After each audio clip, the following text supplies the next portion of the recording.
In sports, we celebrate success. We celebrate winners. Getting your name in the record books is a tough job, but if you make it to the top, you earn fame, glory, and praise. On the other hand, there are negative records that don't get celebrated, but people still remember them. When a hockey team is bad, they better be historically bad to be remembered. Nobody has probably said that before, but it might as well be the motto of the NHL teams we're going to cover in this video. Here, we remember the 5 worst teams in NHL history. These teams didn't just lose games, they lost in ways that made history for all the wrong reasons. And before we dive into these legendary failures on ice, make sure to hit that subscribe button and drop a like if you enjoy hockey history, even the painful parts. Now, let's start our countdown of the 5 worst teams that ever skated in the NHL. The 1993 to 1994 Ottawa Senators, 1468-2. The Senators were actually a brand new team in the NHL, joining the league as an expansion team in 1992. But the original Ottawa Senators from decades earlier had been one of hockey's first great dynasties, winning 11 Stanley Cups between 1903 and 1927 before the team folded in 1934. When Ottawa got a team again in the 90s, fans hoped for a return to those glory days, but what they got instead was one of the worst seasons in modern hockey. Unlike the original Senators with stars like Frank Niber and Cy Denany who dominated their era, this new version had to build from scratch. The Senators' first ever draft pick, Alexandre Daigle, was supposed to be their franchise star. Picked first overall in 1993, Daigle famously said, "Nobody remembers number 2, a comment that would come back to haunt him as his career never lived up to the hype. While the number 2 pick that year, Chris Pronger, became a Hall of Famer. The team's biggest problems came from an empty cupboard. The NHL's expansion draft rules were brutal for new teams back then, allowing established teams to protect most of their talent. The Senators were forced to pick from other teams' scraps, and it showed on the ice. They started their second season with a 141-1 record in their first 43 games, collecting just 3 points out of a possible 86. That's a .035 winning percentage, something almost impossible to achieve in professional sports. Their road record was especially shocking. The Senators didn't win a single away game until April 10th, 1994, their very last road game of the season. That meant they went 0-39 on the road before finally grabbing 1 win. The team was shut out 17 times and gave up 10 or more goals in 5 different games. On January 17th, 1994, they were destroyed 13-1 by the Quebec Nordiques, another struggling team that somehow made the Senators look even worse. While teams like the Florida Panthers, who joined the NHL the same year, managed to be competitive much sooner, the Senators remained terrible for several more seasons. But eventually, things turned around. Ottawa drafted better players like Daniel Alfredsson, Alexei Yashin, and Wade Redden. By 1997, just 3 seasons after this disaster, they made the playoffs, and through the 2000s became one of the league's most consistent teams, even reaching the Stanley Cup Finals in 2007. From rock bottom, the Senators proved that sometimes you have to be historically bad before you can become good again. The 1989 to 1990 Quebec Nordiques, 12-61-7. The Nordiques weren't always terrible. In the early 1980s, they were actually one of the most exciting teams in hockey, with stars like the Stastny brothers, Peter, Anton, and Marian, who defected from Czechoslovakia, along with Michel Goulet and Dale Hunter. The Nordiques made the playoffs 7 straight seasons from 1981 to 1987. They had legendary battles with the Montreal Canadiens in what was known as the Battle of Quebec, creating one of hockey's most heated rivalries. Fans in Quebec City packed the Collarsay Arena night after night, waving their blue and white flags proudly. But by 1989, everything had fallen apart. The team had traded away Dale Hunter to Washington. Michel Goulet was dealing with injuries, and Peter Stastny was past his prime at 33 years old. The team's attempt to rebuild through the draft hadn't worked out, with several first-round picks failing to develop. Their goaltending situation was a complete mess, cycling through 4 different goalies who all posted save percentages under .880, numbers that would get a modern goalie sent straight to the minors. The Nordiques tried to fix things mid-season by firing head coach Michel Bergeron and replacing him with John Perron, but nothing changed. They also made a desperation trade for goalie Greg Millen from Chicago, but he went 1-8-1 after arriving. There was simply no quick fix for a team this broken. Their 12-61-7 record gave them just 31 points in 80 games, a pathetic .194 points percentage. At one point, they lost 14 straight games between January and February. They finished last in goals scored, 240, and second last in goals allowed, 407. That's an average of more than 5 goals allowed per game. The team was a shocking -167 in goal differential, meaning they were essentially losing by more than 2 goals every night. Fans who once packed the building started staying home.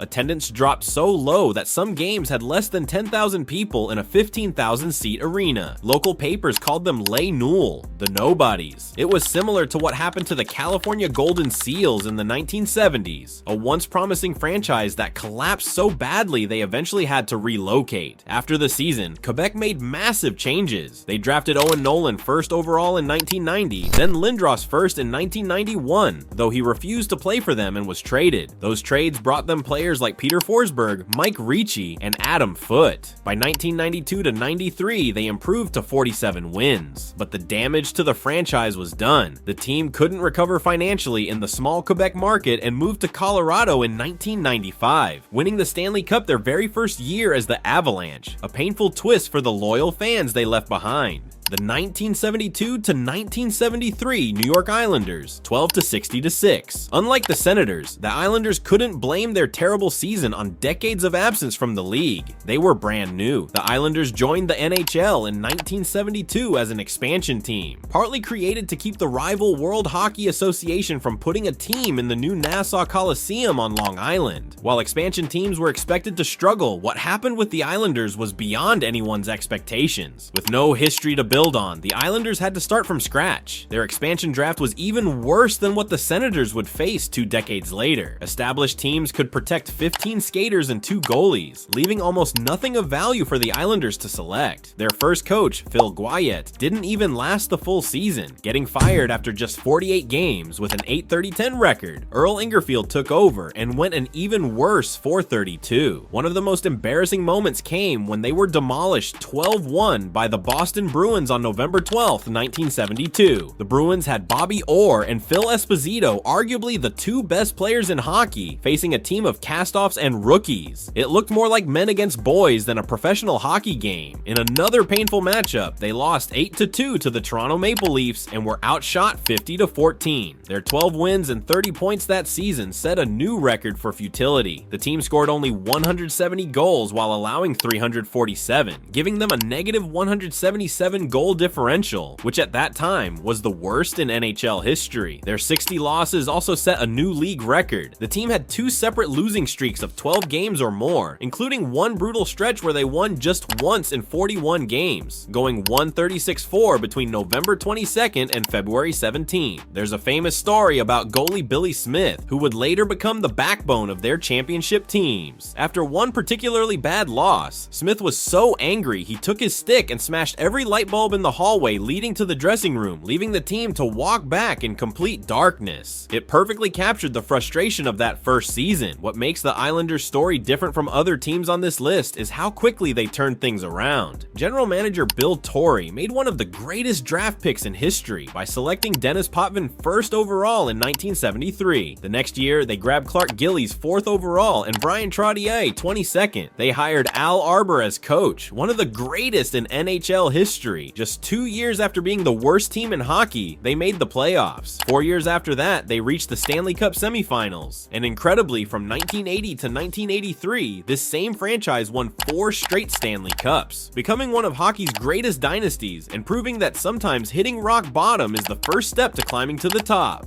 The 1980 to 1981 Winnipeg Jets, 957-14. The Winnipeg Jets were actually a powerhouse team, just not in the NHL. Before joining the league, they dominated the World Hockey Association, WHA, with superstars like Bobby Hull and Swedish sensation Anders Hedberg winning 3 championships in 7 years. But when the WHA merged with the NHL in 1979, only 4 teams made the cut, and they got stripped of most of their talent in the process. The Jets' Jets' problem started at the merger. The NHL forced them to give up many of their best players to their original NHL teams without compensation. Then they had to pay a $6 million entry fee that drained their finances. Making matters worse, they couldn't keep their biggest star, Bobby Hull, who left for Chicago. Their front office made a series of terrible decisions, including trading away their 1981 first-round pick, which became future Hall of Famer Grant Furr, for a player named Dave Christian, who was gone within 2 years. Their coach Tom McPhee was known for extreme training methods that exhausted players but didn't translate to wins. When asked about his team's chances before the season, McPhee honestly said, "I have no idea what's going to happen because I don't know what I've got." What he had was the worst team in the league by a wide margin. The Jets' performance was historically awful. Their 9-57-14 record gave them just 32 points in 80 games. They went through a stretch where they won just once in 27 games. The team was outscored by 170 goals over the season and had a 30-game road winless streak. They were shut out 13 times and gave up 10 or more goals in a game 3 times. Their leading scorer, Morris Lukowicz, had just 43 points, less than what some star players in the league would get in a single month. The Winnipeg media nicknamed them the Lose IPEG Jets, and fans started bringing paper bags to wear over their heads, a tradition usually reserved for the NFL's worst teams. A local newspaper ran a Guess the Jets score contest where fans had to predict how badly the Jets would lose each game. The prize was usually 2 tickets to another Jets game, which many viewed as more punishment than prize. The only good thing to come from this dreadful season was their first overall draft pick in 1981 used to select Dale Hawerchuk, who became the face of the franchise and a future Hall of Famer. With Hawerchuk leading the way, the Jets actually made a remarkable turnaround. The very next season, they improved by 48 points, jumping from 9 wins to 33, one of the biggest single-season improvements in NHL history. By 1984-85, they had a 96-point season and became playoff regulars.